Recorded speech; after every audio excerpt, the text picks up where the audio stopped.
Hello, and welcome to the Kuribros, a Yu-Gi-Oh! Anime recap podcast. I'm your host, Phoenix, and joining me is my co-host, Andy. Andy, how you doing? There's no spider in my room, so I'm feeling kind of lonely, but other than that, I'm doing really good. Well, you know, the real spiders are inside of us all along. Yeah, the 6 we eat every night or every year or something when we sleep. You're eating 6 spiders every night, you bougie fuck?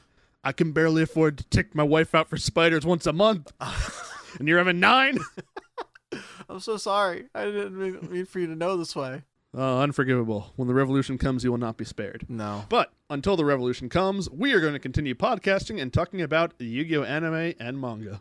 That's crazy. What did we do last time? Last time, we covered the parts where Joey faced off against Rex Raptor. They had a little bit of a friendship arc involving Tristan and their Swamp and Lava Battle Guards, respectively. No one cares about Tristan, so it doesn't really matter. Then we had the introduction of Bakura, and we had that shadow game with the Spirit of the Millennium Ring, trying to take everyone out.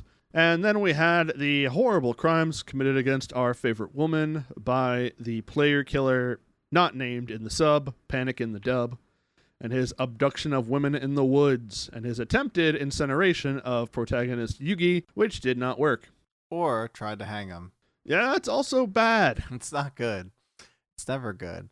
So, that was a kind of a trip last week, but this week I think we'll go off a little stronger. I got a couple more interesting duels, such as Kaiba finally showing up to Duelist Kingdom, reuniting with the gang, and facing off with our Brooklyn bad boy Joey.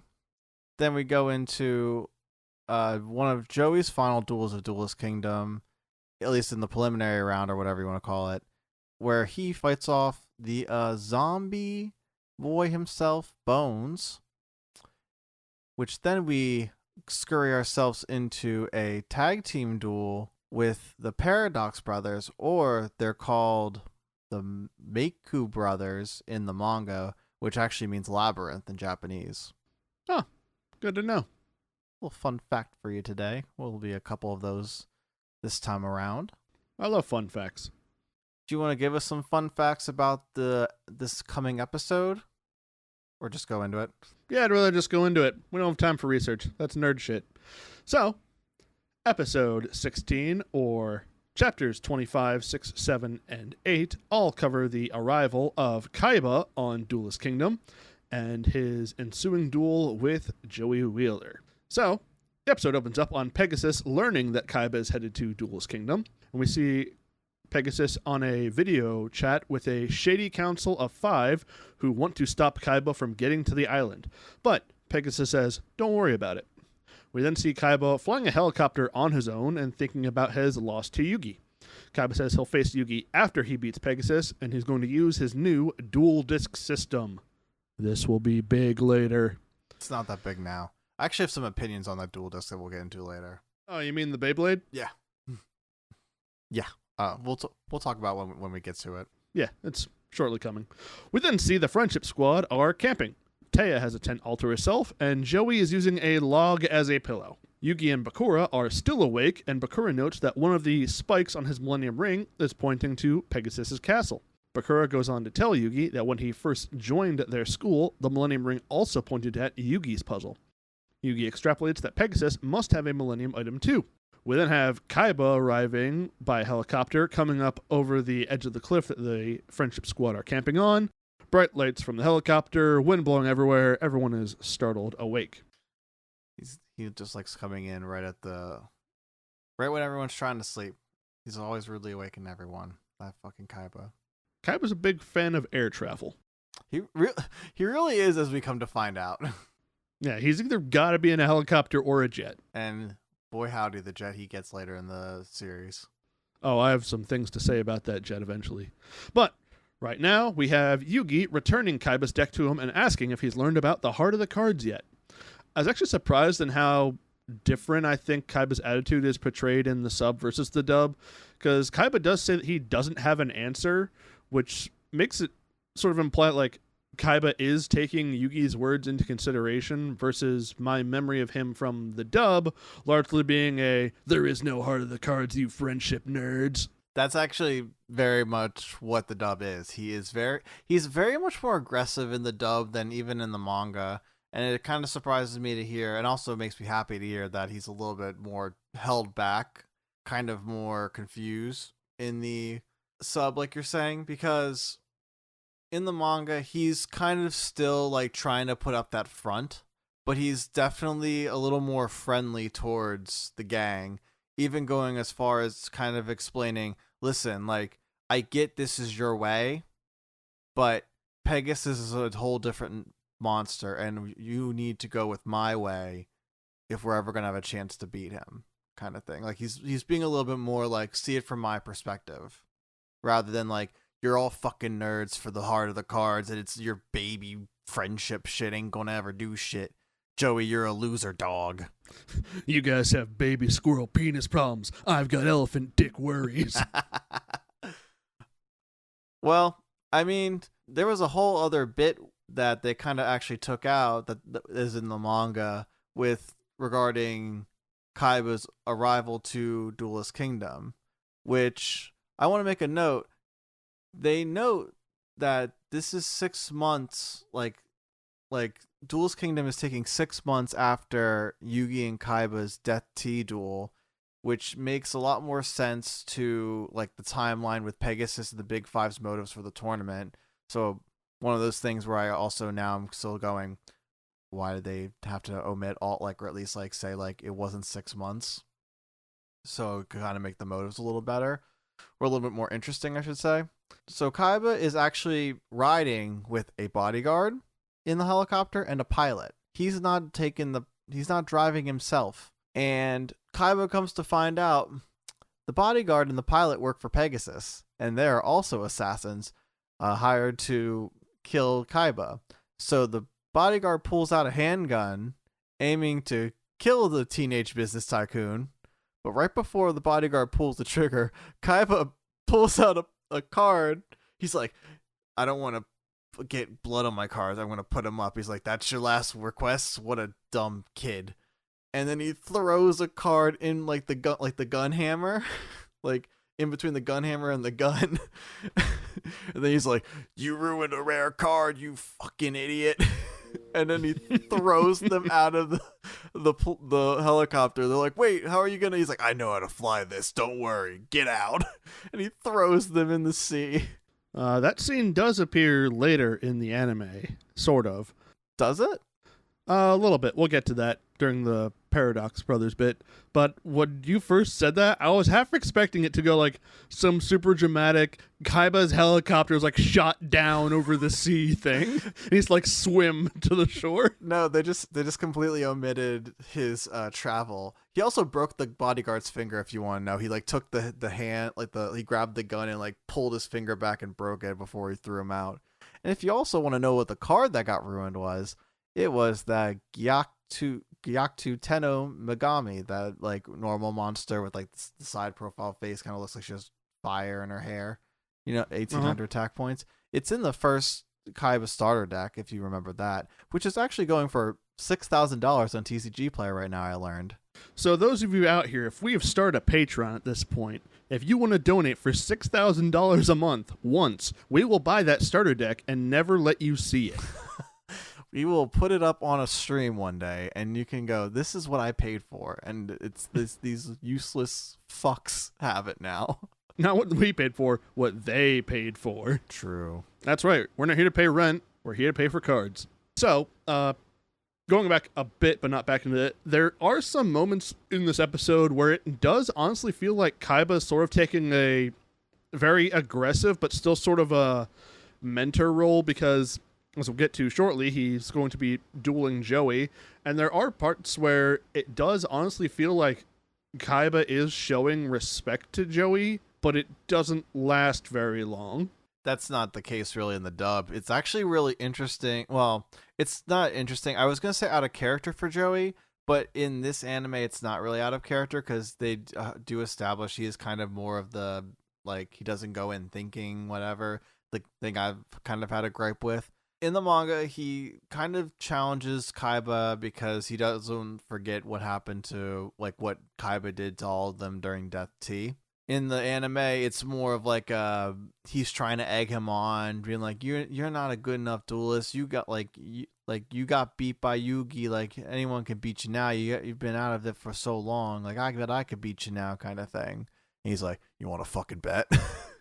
So, getting to how that's different in the sub, Kaiba tells the Friendship Squall that he's going to go face Pegasus and get back Mokuba and his company. Joey decides to start shit for some reason and says, hey, Kaiba, you can't cut in line. Every duelist on the island wants to face Pegasus. You got to get your star chips. And on one hand, yes, Joey, that's how the tournament part of this goes. People's lives are at stake, though. Let the man go save his brother. Let the man go save his brother and also his company, I guess. I care less about the company part. What? What are you, not a capitalist? Oh, you know Kaiba's eating 9 spiders a night, probably 10. He doesn't need all those spiders. He gets them in different types of dishes. He's got ones with pastas. He's got ones with vegetables. He's got medleys. It's a whole stir fries. You've always heard about those giant spiders in the jungles that are the size of dinner plates. Well, he's eating plates of dinner plate spiders. With black truffles on top. I apologize to anyone who's squeamish about bugs. Trigger warning. It's a bit late for that. Oh, shit. Oh, well. Kaiba literally, throws Joey and talks some smack at him about him being a terrible duelist, and Joey challenges Kaiba to a duel. And he responds saying things like, Joey's not worth his time, and the Friendship Squad actually hypes up Joey, saying, oh, he beat My Valentine and Dinosaur Ryuzaki, and Kaiba actually, takes him to, considers, oh, he beat Rex Raptor, who was not nothing, so it was all right, fine, I'll humor you, but we're going to be using my new dual disc system. Ooh. So the dual disc system is it's a circle that goes on your wrist and has a slot to hold the deck, and there's also a big Beyblade. That's the other part of it. That has 5 spots on it, and it's the stupidest thing that there's ever been, because the deck goes on the wrist holder, and whatever card you're playing goes on the Beyblade, and you throw the Beyblade out there and it spins. And I may not have finished all that higher education that everyone's done through colleges, but I know a little thing about centrifugal force. And that says that any card on the Beyblade is not staying on the Beyblade.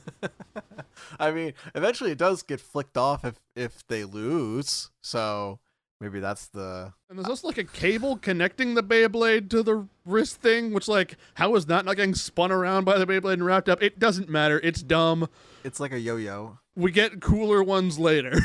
They actually, in the manga, I do remember Joey actually equivalating it to a yo-yo, and he's like, well, I'm kind of good at those, kind of referencing back to pre-duelist, duelists, and the two chapters that are dedicated to Joey and yo-yos. Yo-yos are supposed to be pointing at the floor, not at people. Now think about that in the hospital. He learns very well, and now he's going to show off his yo-yo skills to Kaiba, also his duel monster skills. So, the duel begins with Kaiba technically going first, because he's also showing off how it works. He plays his Battle Ox, and throws the thing out there.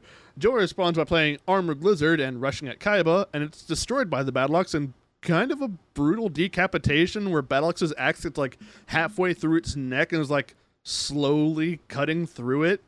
I don't know if they showed it that much in the dub, but it was a little rough. No, they didn't really show it that badly. They do show it in the manga. It's pretty gruesome, but obviously it's for kids dub. They ain't showing punches usually. Yeah. So they ain't showing decapitation.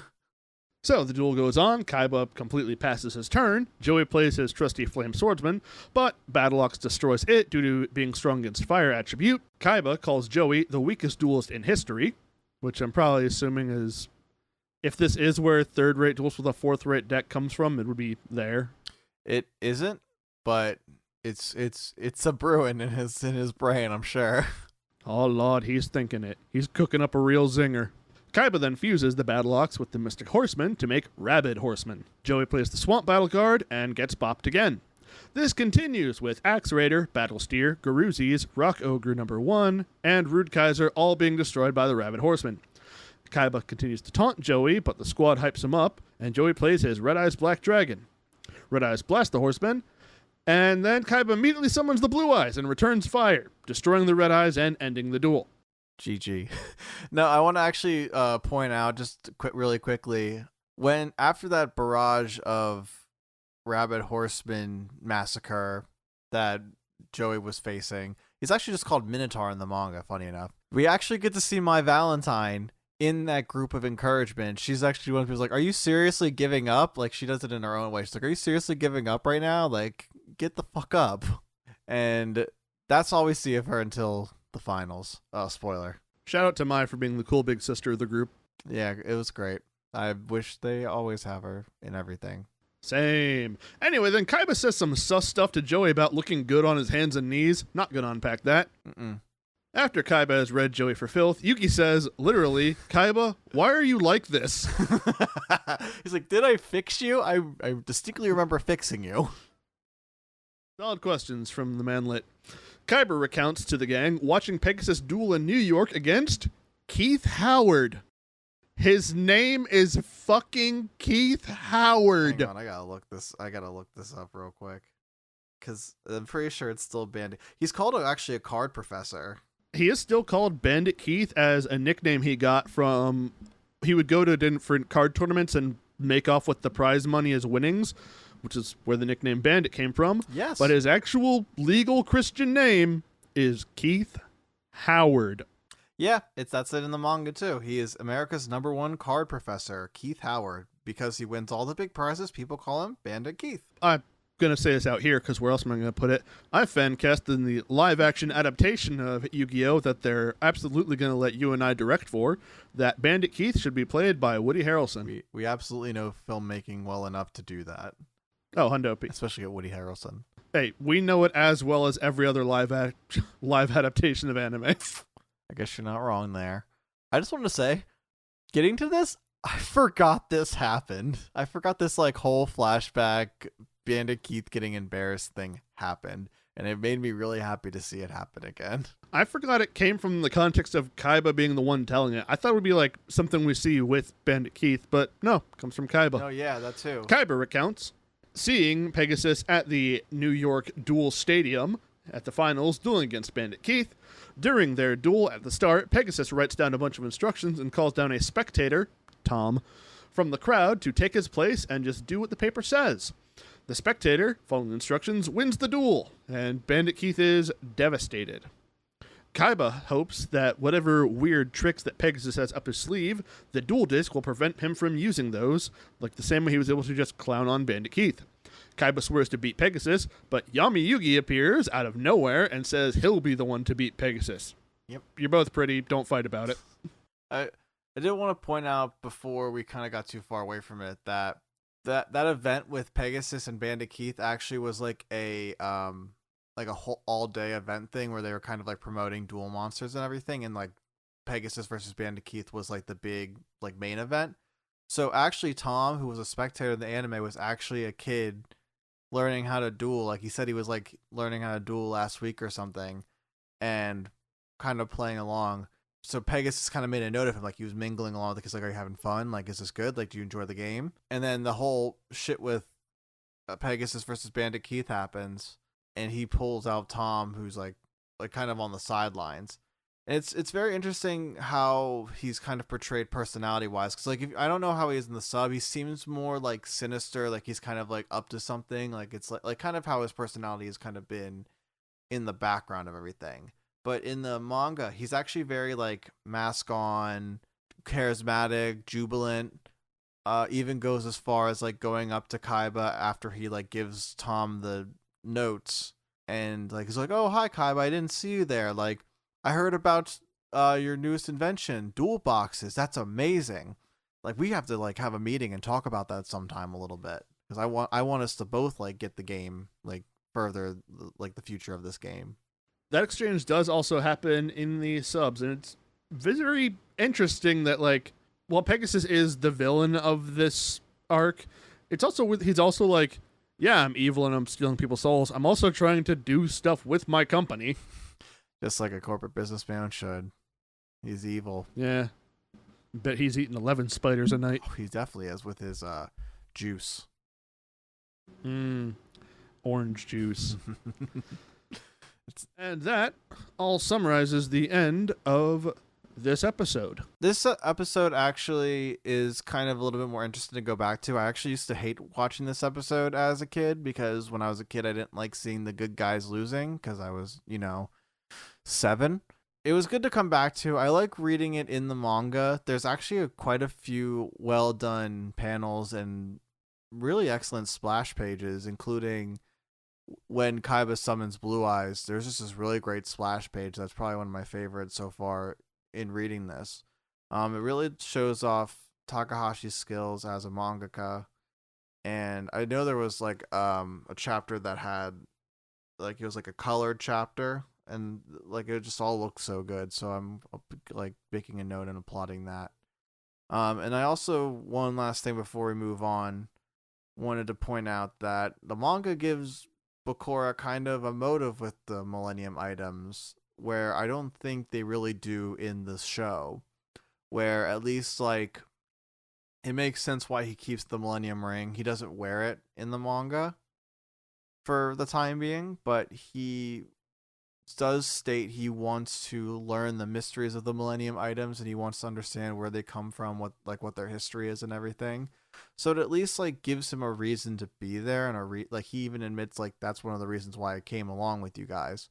So it's interesting like that we get to see that and have a motivation. Also another reason why Tristan is, why are you fucking here? Very funny. But you have any other final thoughts before we go on to the next duel? No.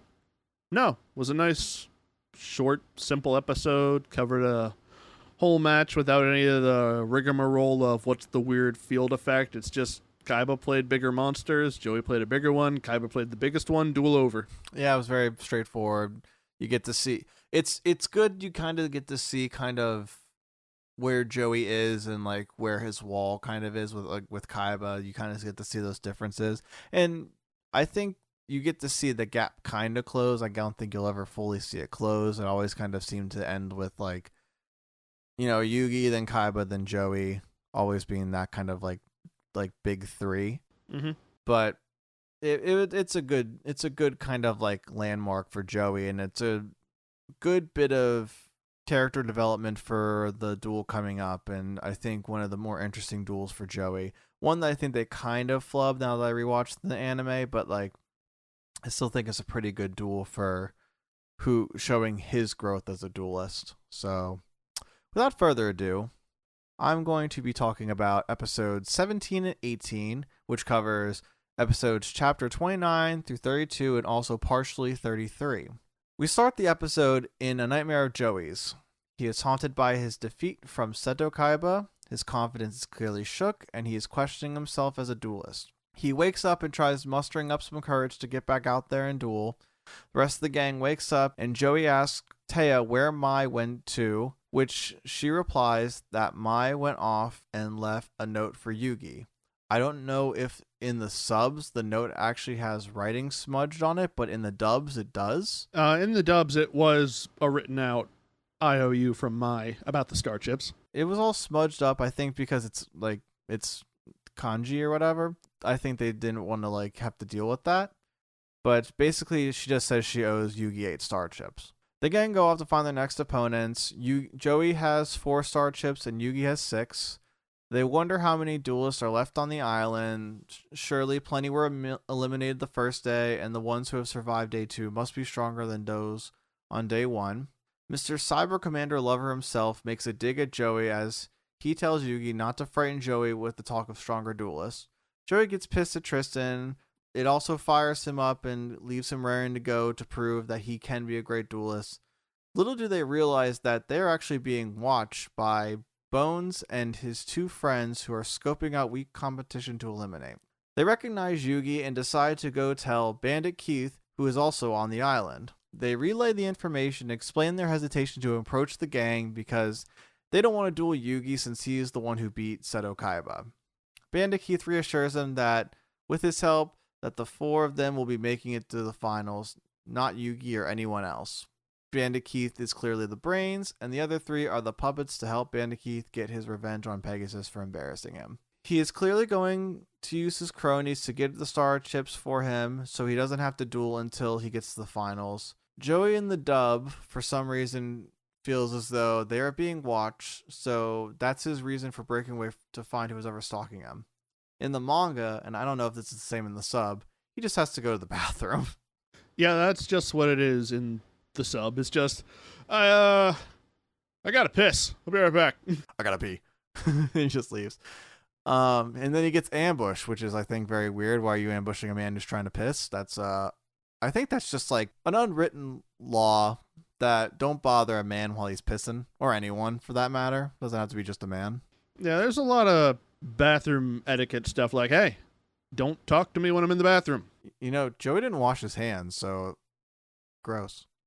In the sub, he's actually using like a handkerchief or something, like cleaning his hands off. Oh yeah, he does that too. He was wiping his face when he's cut to in the dub.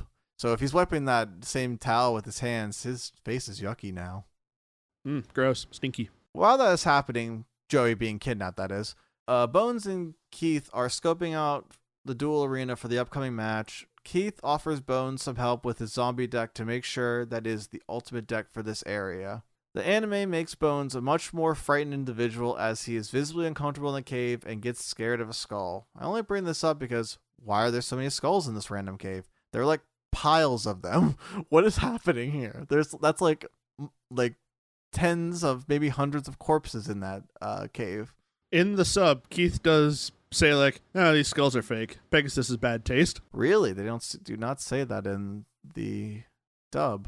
And they don't really. There you go. In the dub, Pegasus has killed thousands and buried them on his island. This is breaking Couldn't news, hide that folks. from me, 4Kids. We're too smart. Anyway, Joey is taken to the duel arena to take on Bones, and the gang is wondering where he is. So they split up to look for him. Joey is kind of taken aback by the setup. He like faints at one point and things like that. But he realizes he has like no choice but to duel. I do want to say, just real quick interject, in the sub, Bones' name is Katsuzuka. I think that's actually what it is in the manga too, but Bones is easier for me to say and without sounding disrespectful. Yeah, we use the dub names in broad anyway after we've made sure that we are clear, hey, they have sub names. They do have sub names. They exist. We see them. The Tooth put up all their star chips and start the duel. Joey is still clearly shaken from his duel with Kaiba, but he wants to prove himself and to Yugi that he can be a strong duelist with or without him. Bones makes the first move and gets ready to start out with a strong zombie-type monster, but Bandit Keith's like, no, use the one on the right, which is Zenki, which is a warrior-type monster, not a zombie-type monster. This confuses Bones, but the group unanimously agree to trust Bandit Keith. Joey is frustrated by the peanut gallery, but Bones ignores him and plays Zenki anyway. Joey responds with Axe Raider, who easily takes out Bones' monster. Bones is confused on Keith's tactics, and Joey is feeling kind of a bit cocky because he won the round. He's like, yeah, maybe I am better at dueling than I thought. Bones is itching to play a zombie card and get back in the duel, but Keith tells him to play another non-zombie card, which Bones ends up playing in defense mode. Axe Raider easily takes care of that card as well. Keith tells Bones to play another non-zombie, but this time in attack mode, so Joey is sure to attack. Crass Clown is summoned by Bones, and Joey brings out his Flame Swordsman, who easily handles Bones' monster. Bones' life points hits 1350. Joey's feeling a little bit cocky with a string of battle victories and boasts how he's going to win. Bones draws his next cards and realizes why Bandit Keith was advising him the way he was. Bones proudly plays the magic card, Call of the Haunted, which is clearly a trap card even with how it's shown in the anime, like it's got the purple border and everything. The card is played differently from how it's played in the real world of Yu-Gi-Oh! The anime manga effect is to revive all the monsters from Bones' graveyard and they all become zombie monsters that can't be destroyed. I think in the real world it's just you resummon a monster and as long as that trap card's on the field, that monster stays on the field. Yep. Basically it. We got to the gang, who have found Joey's wallet that fell out of his pocket when he was being taken away while he was pissing. And then they find a cave nearby to enter. Back to the duel. All the monsters Joey destroyed are now zombies with the field power bonus. Axe Raider tries to destroy the zombie dragon, but gets itself taken out. Joey backed himself into a corner with seemingly no way out. Will our Brooklyn boy find his way out of this graveyard, or will he be in one of those coffins next? Stay tuned next week for the next exciting episode of Yu-Gi-Oh! And we're back! Man, what a week. Felt like seconds. Where were we? Oh yeah, Joey's in trouble. We find our pal playing to come back by summoning Garuzis to try and take out one of Bones' zombies. This fails in spectacular fashion, as not only does Bones' monster not get destroyed, it comes back 10% stronger each time. Garuzis is destroyed, and Joey's confidence takes another hit. We cut back to the gang in the cave, searching for Joey. Bakura is missing, with the gang wondering where he is, when suddenly you hear Bakura screaming. The gang turns to find Bakura running with a skeleton hanging on him, which Tristan handles better than he did Chemo, if we want to go back a few episodes. Bakura then accidentally steps on a trap where a boulder comes out and starts chasing the gang, a la Indiana Jones. Bakura gets taken out by the boulder, so everyone thinks Bakura is dead for a second, and they end up going towards a dead end. In true Tristan fashion, he decides he is going to fight the boulder. So, seems to be a solution for everything. Let's see how this one works out for him. Thankfully, though, it's just a balloon with a speaker inside made to sound like a real boulder. Bakura's fine, the gang's fine. Let's see how fine Joey is. Oh no. Joey is struggling in his duel, clearly fearing losing his star chips, but remembers what he is fighting for, so he shifts back into focus and draws his next card. What luck! Joey drew into the Time Wizard, who has helped Joey win his last 2 official Duelist Kingdom matches. Maybe third time's the charm as Joey summons the time-based monster and activates its ability. It's never let Joey down before, his luck never runs out. We have hope as the time roulette spins. It starts slowing down until it ends up landing on a skull. I want to interject. When Joey plays Time Wizard, Bandit Keith even remarks like, oh, that's a rare and powerful card. This could go really wrong. And as Bones is freaking out about the effect of it being able to wipe the board, Bandit Keith says, don't panic too much as I have 50-50 shot of working. No, it doesn't. This is contrary to Time Wizard's own staff having 2-to-1 ratio of skulls versus stopwatches, which makes you think it'd be a 1 in 3 chance of working. Granted, its actual effect is flip a coin, so it is 50-50, but I don't know, this bugs me. Yeah, it shouldn't. It does. It bugs me too. Well, mainly just because it'd be different if it was 2 skulls and it was like it was cut into quads or whatever. But it's 2 skulls each side, 1 time warp signal at the top and bottom. So I can understand your frustration. That is not how it is in the dub. In the manga, they both are just basically like, oh no, it's a really good rare card. How does he have that in his deck? But, like, don't worry. Like, it just has to, it just has to work in our favor. Oh well. Anywho, Time Wizard failed Joey. His field has been wiped off, and also a good bit of his life points have been lost. Bandit Keith then commands Bones to not just beat Joey, but humiliate him to the point where he never wants to play duel monsters again. Bones plays Pumpkin, the king of ghosts. Happy Halloween, motherfuckers, to beef up his already powerful zombies 10% every turn. Joey's defense monster is wiped out. A rinse and repeat cycle happens for the next 2 turns where Joey plays another defense monster only for it to be destroyed. Bones is feeling quite on top of the world as he is happy he listened to Bandit Keith. Keith is feeling confident but knows there's one more card Bones needs to play to clinch the victory. Joey's starting to feel a tad bit hopeless as one of his best cards backfired on him, and now he's facing down a horde of strong zombie monsters. Suddenly the gang finds Joey and learns he was forced into dueling. Tristan tries to be Mr. Tough Guy again, and after taking on a bunch of skeletons, that's pretty big confident boosters right there.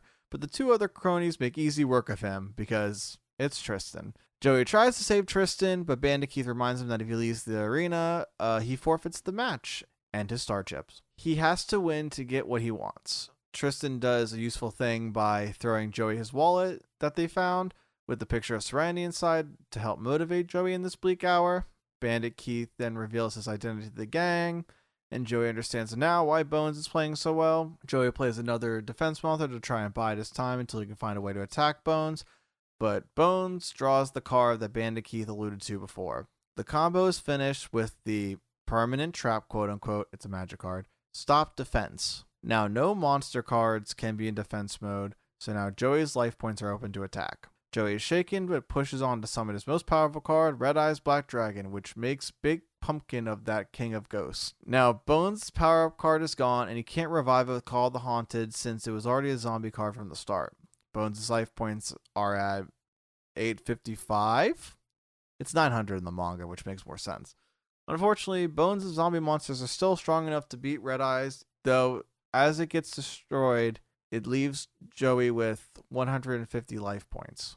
Things don't look good. Joey only has one monster in his hand, Battle Warrior, with 700 attack points. Yugi realizes and reminds Joey he does have one card in his deck that can turn this duel around. Bandit Keith scoffs off Yugi and confidently says his plan is perfect. Joey draws that very card Yugi was alluding to, Shield and Sword. Joey plays Battle Warrior in attack mode, followed by the Shield and Sword magic card, which flips the attack and defense points of all monsters on the field. Battle Warrior's attack is now at 1,000, but all the zombie monsters have 0 attack points as they do not defend, so they have no defense points. That's their reasoning. But I mean, I think all those zombie monsters in the game also have 0 defense points, so it kind of tracks. In the early years of the game, zombie monsters had 0 defense points, which I kind of wish was I understand why they didn't keep that, because sometimes you got to be in defense mode, but I did very much like the theme they had of zombies not having their own free will to defend themselves, so they have no defense points. Yeah, that tracks in also the manga and the dub too. That's exactly what the reasonings they give, and at the end of the day, it does make sense, but it's just another way for Joey to win the match, which he does. Bones loses the match, and at this point in the manga, this is actually when the gang comes in. That's right, Joey had no help from his friends in the manga. Joey did it all on his own, and there was no B-plot of skeletons and balloon boulders. This was kind of one of my gripes with this duel, is that Yugi pointed out the card he needed to win, just because I really just don't want him to have that help anymore. And as I go on with the manga, I'm always rooting for manga Joey, and it stinks that he still plays novicely at this point in the anime series. They do kind of fix that in the next duel coming up, but I don't know, it was really cool to see Joey win something on his own, backed into a corner, showing his true duelist spirit. The gang finds Joey just as he wins the match. The Bandit Keith gang start walking away as Joey yells to Keith that maybe he'll be a big enough duelist to face Joey himself. Bandit Keith says Duel Monsters is about how you outwit your opponent and do anything necessary to win. Keith and his cronies leave, and the gang celebrates Joey's win, and his star chip total is now 8. The gang try to leave the cave when suddenly Bandit Keith's cronies block the exit with a real boulder, not one of those fake ones. Bandit Keith then ambushes his cronies, knocking them out and taking all their star chips, being the first person we see to get all 10 star chips, albeit not legally. The gang is trapped in the cave with seemingly no way out. How will they get themselves out of this mess? So, that's it with the Bones and Joey duel. What'd you think? How do you feel? I liked it. I liked seeing the zombie cards. Don't know why, but in the sub, they call them ghost cards, not zombies. I guess it all means the same thing one way or the other.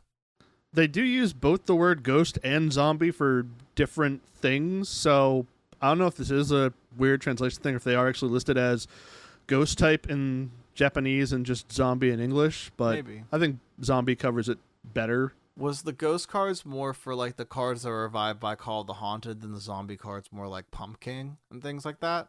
It was really weird that when he used Call of the Haunted, he did say he brings them back as zombies, but he also did say Pumpkin was a ghost who powered up the zombie, so they kind of used them interchangeably, and it was really weird, and I don't know. I wish they would have just said they're zombies. Yeah, I don't know. I think I don't know. Things translate weird sometimes, I guess, at the end of the day. Before we go into the next episode, I just want to bring up, because one of the things we get into in these next bit of episodes is a B plot with Kaiba going to get Mokuba. That's completely omitted. Well, not completely omitted. It's handled differently in the manga. I just wanted to bring it up now before you got into the episode, where It is basically 2:30 a.m. and Kaiba ends up at Pegasus Castle.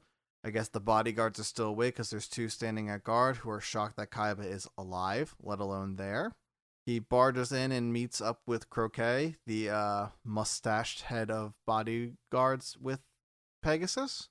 He's actually a little bit more sinister and kind of, I think, a little bit more aware in the manga than he is in the anime, where I think at one point Pegasus says to Croquet, "How are you the head of my bodyguards if I know things before you do?"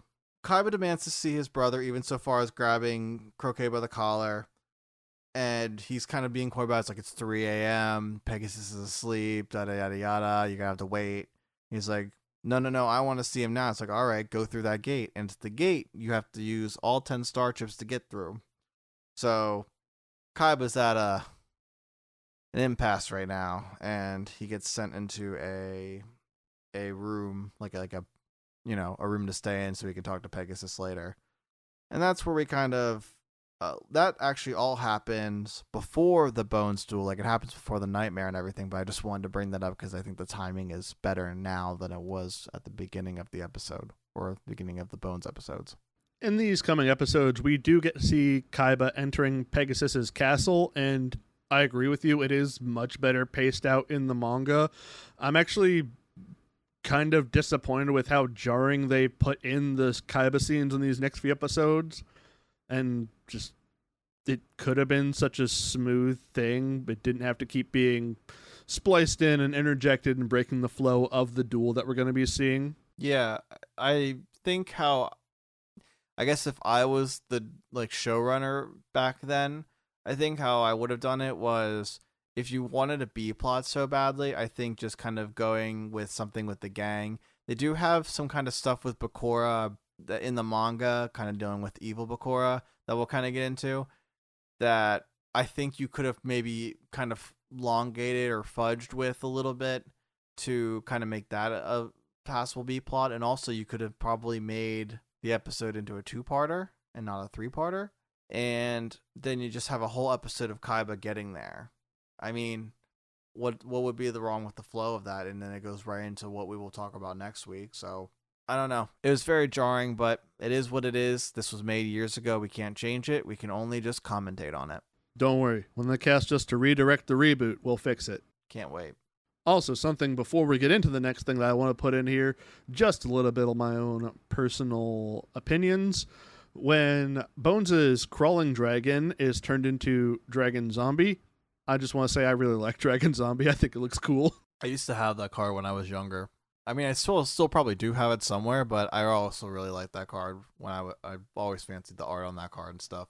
Yeah, it combines two things that I like, dragons and zombies. What could go wrong with that? Well, Bones lost, so a lot. Moving on to people who haven't lost yet, we enter into episodes 19, 20, and 21, which covers parts of chapters 33 through 39. The Friendship Squad has been buried like Jesus behind a big rock. Christ. Yeah, him. Bakura uses his ring's ability to track Millennium items to find a path through the cave.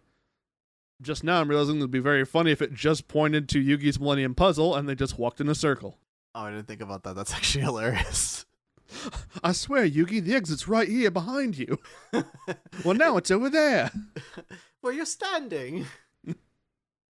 Maybe the true exit was inside you all along.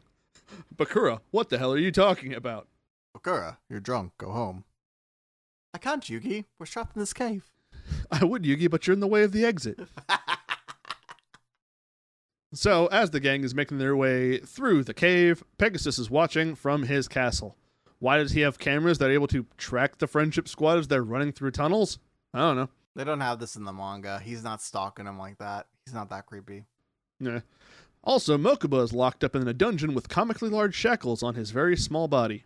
Mokuba reflects on how Kaiba always protected them when they were younger. We immediately go back to the squad, because we're going to be having a lot of, we look at something else for about 20 seconds, then go back to the squad, so buckle in for those. The squad has entered a man-made stone cave. A labyrinth, if you will. Bakura leads the squad out of the maze and onto an underground duel field. Then, entering the scene by doing handsprings and kung fu moves are the Labyrinth Brothers. I hope you don't get sick of looking at that animation sequence because it comes back at least twice per episode. We only see it once in the sub. Oh, they do it a lot in the dub. Oh, that's not good. the like the backflip, them like, and then they go and like stand behind each other. Yeah, they do that multiple times during the duel. We just got the once, and I think it's either Joey or Tristan that says, "What is this kung fu movie?" They do it every time they have a good move they're about to play, or a good move they're about to play. They just start flipping, and I'm like, aren't you in a duel arena? How are you supposed to do this? Weird. Yeah. Very weird. So, they don't say their names in the sub other than the Labyrinth brothers, but their names are, well, where did I write it down? There it is. The brother wearing orange is named May, or Para, and the brother wearing green is Q, or Dox. Yeah, that tracks.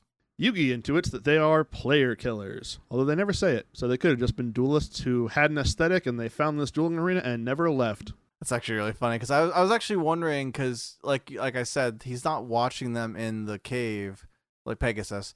So these guys were just sitting here waiting for just the chance that Yugi and Joey would just show up.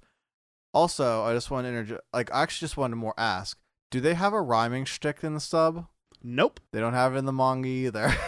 All right, we're going to lock this whole three-parter up to being better in the sub. That's kind of where I'm going with this. Do you think there's a part where like Bandit Keith and his goons were looking around this cave for dueling arena, found this place, and were like, no, this is weird, we're going back the other way? Why do they do black flips and just stand next to each other? Or we're leaving? That's not very American. Oh, by the way, Bandit Keith has a potty mouth in the manga. He says swears and curses? Yeah, it's all censored out, but yeah, he says a lot of swears. Let Bandit Keith say fuck.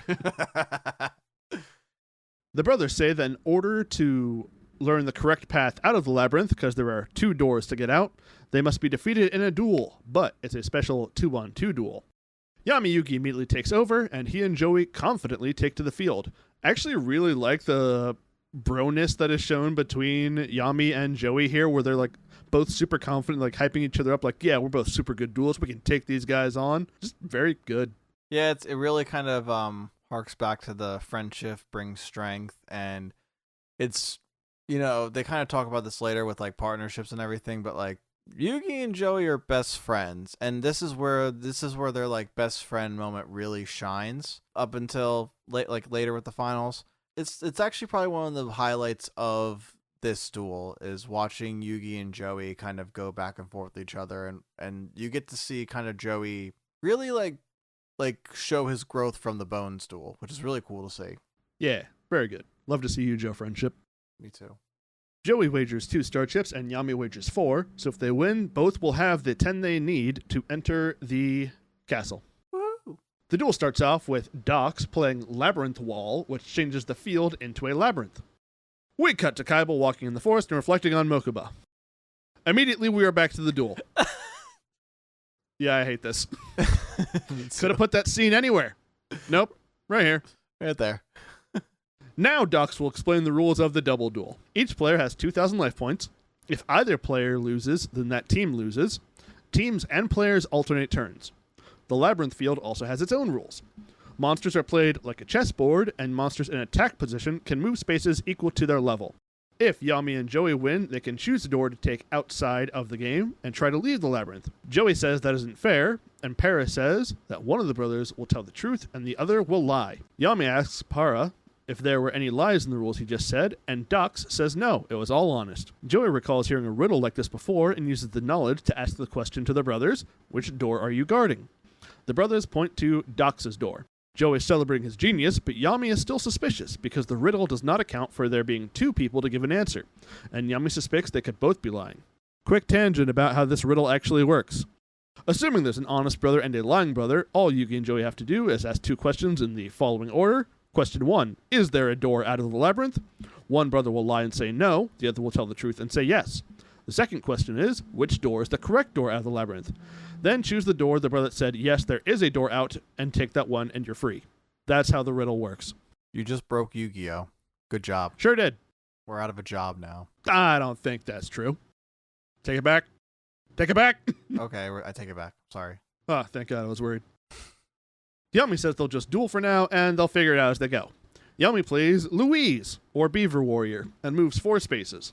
Para plays Polymerization to fuse Shadow Ghoul with the Labyrinth Wall and makes Wall Shadow. Not how that monster is summoned. Wall Shadow then travels along the labyrinth and attacks Louise. The brothers explain that Wall Shadow did not break the rules because it's moving along the walls and not on the floor. Bullshit. Yep, it's all bullshit. But not striking a belt that's hovering. Joey plays Axe Raider and sets a card but does not enter the labyrinth, so that the Wall Shadow cannot attack him.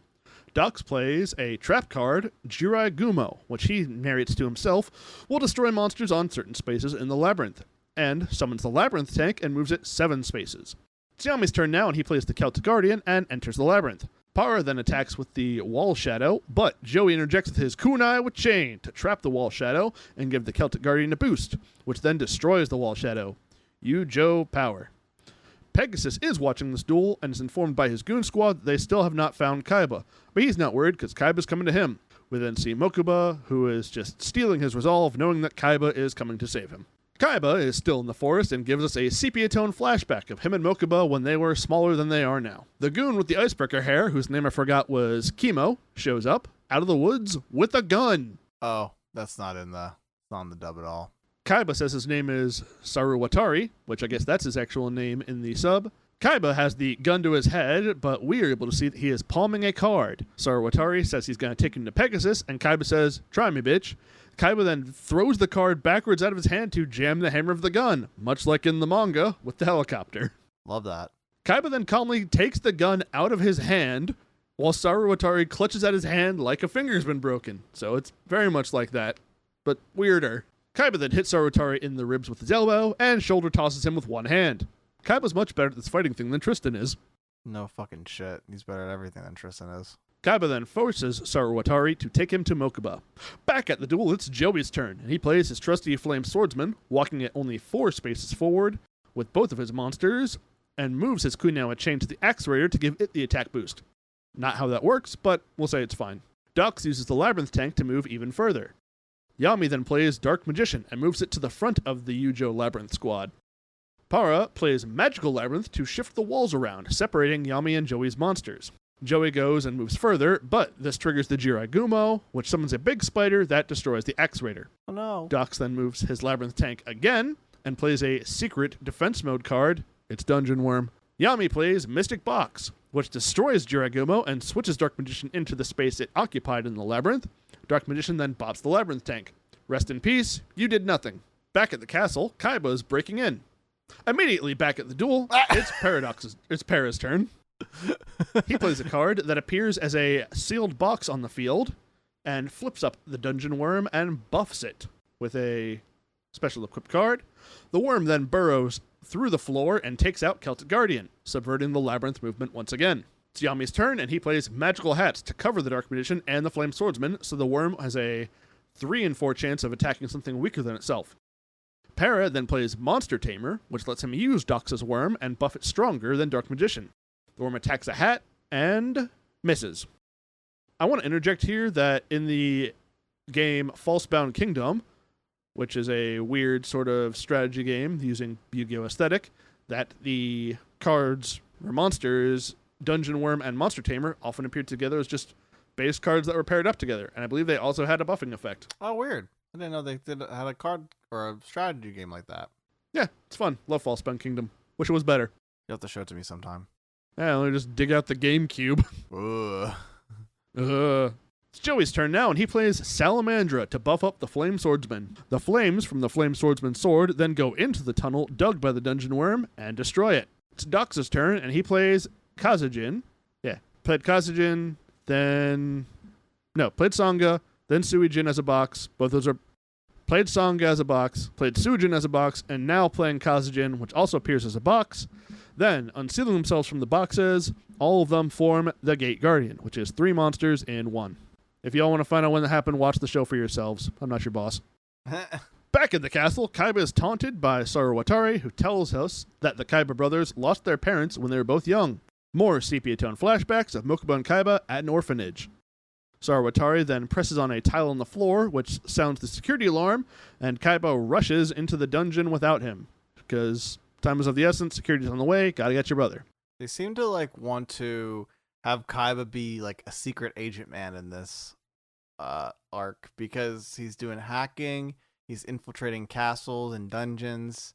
He's like doing kind of, as we see throughout the show, like he's like taking out bodyguards in stealth mode and shit like that. Why does he have to be the 90s Keanu Reeves type? He's absolutely in a different genre than the rest of the cast. Right now, at least. Yeah, don't worry, we'll get him back on the plot soon. Pegasus says to turn off the alarm because it's just annoying him, and he'll go meet Kaiba himself because he knows where he's going. Back at the duel once again, Yami sets 2 cards. Para attacks the Flame Swordsman with the Gate Guardian from over the labyrinth wall. Feels like cheating. And the episode there ends on a dramatic shot of the Flame Swordsman in danger. What's going to happen next? Well, we find out what happens next. Yami uses Mirror Force to save Joey's Flame Swordsman, but the Gate Guardian prevents itself from being destroyed by Mirror Force using Kazejin's Storm Barrier to prevent the destruction, but Monster Tamer is not so lucky. This is bullshit, right? Oh, let me double check. I know Kazejin has some protection effect. But I don't think Once will face up on the field during damage calc in your opponent's turn. If this card is being attacked, you can target the attacking monster and make the target attack 0. Yeah, it's bullshit. Yeah, because that wouldn't affect Mirror Force. Oh well. Yeah, it's all bullshit. Either way, works out. All right, we are immediately transitioned back to Kaiba in the dungeon. Pegasus' goon squad are searching for him, but he is too stealthy. We're immediately back in the duel. Oh no. And Yami's telling Joey about how Gate Guardian has 3 parts, so they gotta take it out piece by piece. Joey attacks Kazejin, but is blocked by Suijin's water wall. Dox then counterattacks with Suijin's water to destroy the Flame Swordsman. Yami sets 1 card and plays Summoned Skull. Love this freak. Summoned Skull then uses its lightning attack, which travels on the water left by Suijin to get across the field from the start, and Yami uses Spellbinding Circle to prevent Kazejin from putting up its storm barrier. So, Suijin is destroyed. Woohoo! It's Para's turn, and he uses Remove Trap to get rid of the Spellbinding Circle, the only time that card has ever been used properly. I just want to point out that in the manga, he uses Dispel for some reason to take out the trap card. Like, it's actually Dispel, it's got the same R and everything, but that's how he takes out Spellbinding Circle. But appropriately, which is weird because you never see that really in the anime, he does use Remove Trap in the dub too. Yeah, Remove Trap is a spell. Yeah, but I'm saying he uses Dispel, which removes spell cards. Oh, that's weird that they have a thing that does that, but they made up another thing, which goes back to the whole Spellbinding Circle is Shadow Spell. Oh, God. I'd like to point out that, like, I kind of give the manga a little bit of a pass because I think he's thinking of these cards off the fly for narrative purposes, and they just become cards later. So I think a little bit of leeway. Don't give that much leeway to the spell, though. Oh, yeah, the manga absolutely gets a pass because that is the first draft, and it's telling the story, not selling cardboard to children. That comes later. Oh, it comes later. Now they're selling cardboard to adults. Me. I hear your wallet screaming. Oh, God. It's Joey's turn, and he plays the Red Eyes Black Dragon. Yami then uses polymerization to fuse Summoned Skull and Red Eyes Black Dragon into the Black Skull Dragon. Love this freak a lot. I actually really love this freak, too. It's one of my favorite early Yu-Gi-Oh! Monsters. Yeah, what if Summoned Skull was also a dragon, and cooler? So sick. The brothers are not intimidated, since Black Skull Dragon is still at the start of the labyrinth, and it can't fly over the walls, so it would not be able to get to their Gate Guardian quickly. It's Dox's turn, and he plays Ryuryu, which takes half of Yugi and Joey's life points, and adds them to Sanga and Kazejin. But he can't attack this turn. It's Yami's turn, and he moves the Dark Magician forward, so it is out of the labyrinth and is facing the Gate Guardian. Yami then uses Monster Reborn, but we don't see what's brought back yet. This feels like bullshit, and it is. Para then attacks the Dark Magician, but is blocked by Suijin's water wall that Yami brought back with Monster Reborn. I like to kind of think of this like, you know how some people kind of misplay? And they're kind of like, I'm going to play this card, but then they like attack before a player's properly finished their move, like properly finished doing their move. That's kind of what I see this as being. Like, he plays a Suijin, like, Yugi tries to announce it, but he just was like, oh no, I'm going to just attack anyway because you're an idiot. And then doesn't realize. That's just kind of how I kind of rationalized it for myself. Lost to bad gamer etiquette. Mm-hmm. Sujin is able to block with its water wall. It's Joey's turn, and he draws Copycat. Joey uses it to copy the effect of Ruryoku and uses it to boost the Black Skull Dragon. It's Dox's turn now, and he uses Kazujin and Sanga to attack, one blocked by Sujin, and the other one destroys it. Goes to Yami's turn, and he uses Monster Replace to switch the positions of Dark Magician and Black Skull Dragon on the Labyrinth field. Black Skull Dragon attacks with 4,000 tech points and wins the duel for Yujo, and gets them both the 10 star chips they need, but they still have to choose the right door to get out of the labyrinth. We cut back to Kaiba doing action movie stuff in the dungeon, and he finally gets to Mokuba. As he's unlocking Mokuba's cell, Pegasus shows up. We then cut back to the duel. Oh no, what's going to happen with Pegasus? Now we go back to the duel. Oh no, I'm getting whiplash with all these transitions, I just want to say. It's super annoying. My neck is actually hurting from whiplash. Back in the duel, Yugi and Joey need to make their choice. Yami says he'll use coins to decide which door to choose. Yami reveals that he has 2 coins, which are Q and Mei, which are the names of the brothers, and he reveals the Q coin, which makes the Paradox brothers cockily reveal that they chose the wrong door. Yami says he knew the brothers would say whatever door they chose was wrong, so the riddle part never really mattered to begin with. I just kind of want to quickly say, this is actually where... So, in this point in the manga, Bakura has been with the gang the entire time. He revealed early on that he has the Millennium Ring, but he's not wearing it, so he's not being influenced by evil Bakura. But there have been hints, like before the duel, and right after the duel, that evil Bakura is still around, and this is his actual first reveal in the manga since the D&D match.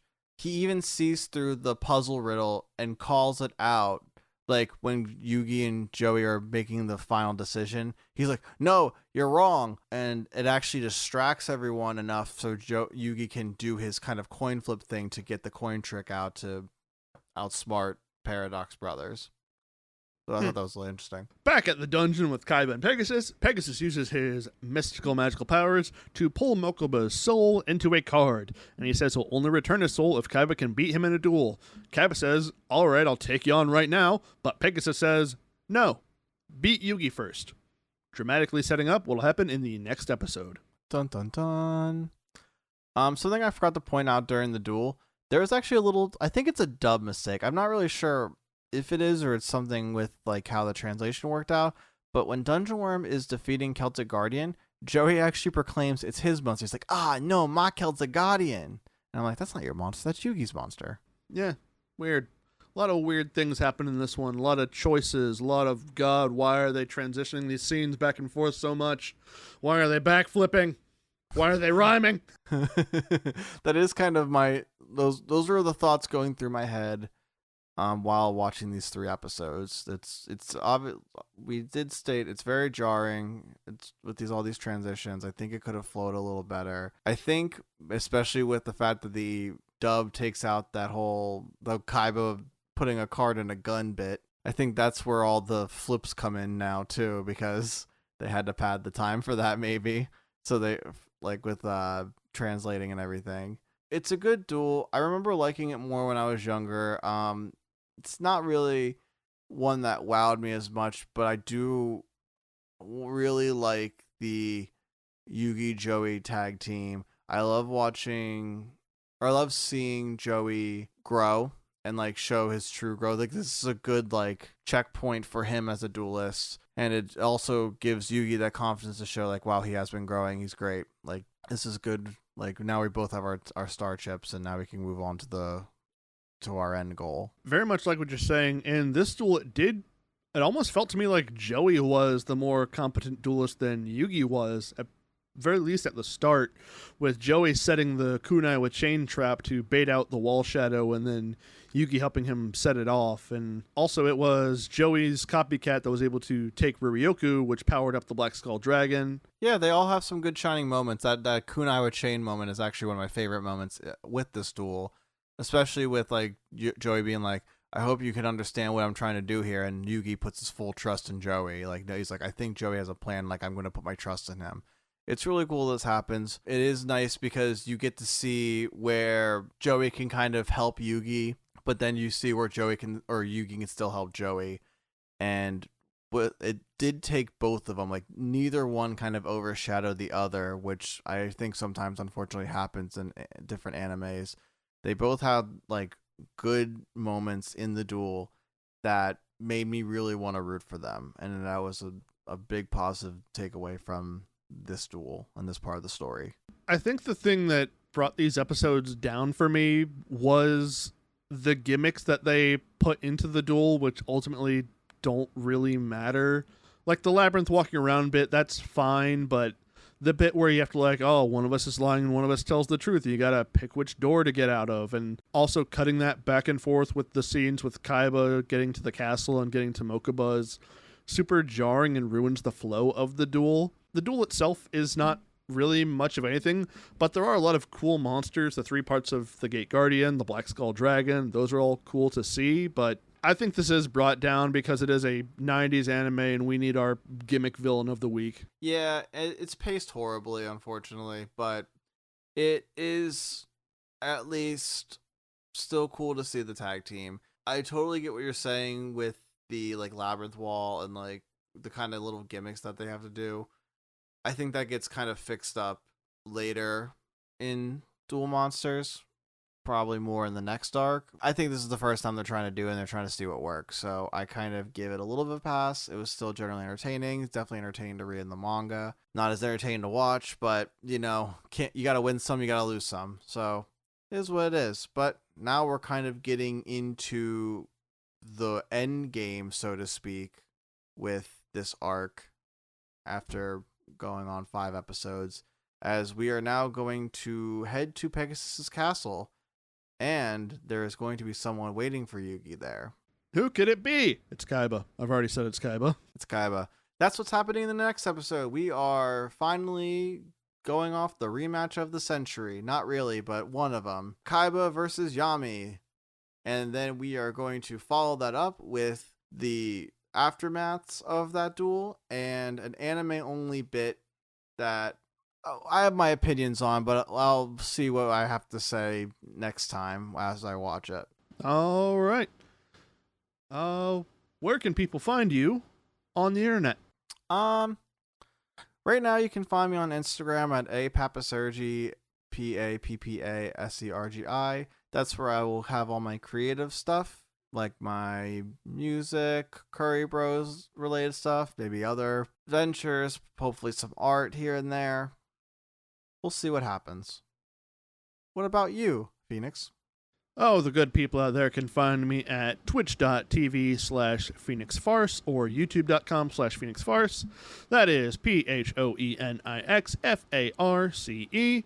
I do various casual gameplays of mostly card games, Yu-Gi-Oh! Master Duel, Marvel Snap, MTG Arena, that sort of thing. And you can also find us, the Curry Bros, at all the social media links that we will have down below. Well, this is Andy and Phoenix signing off. Giddy up and goodbye. Get out!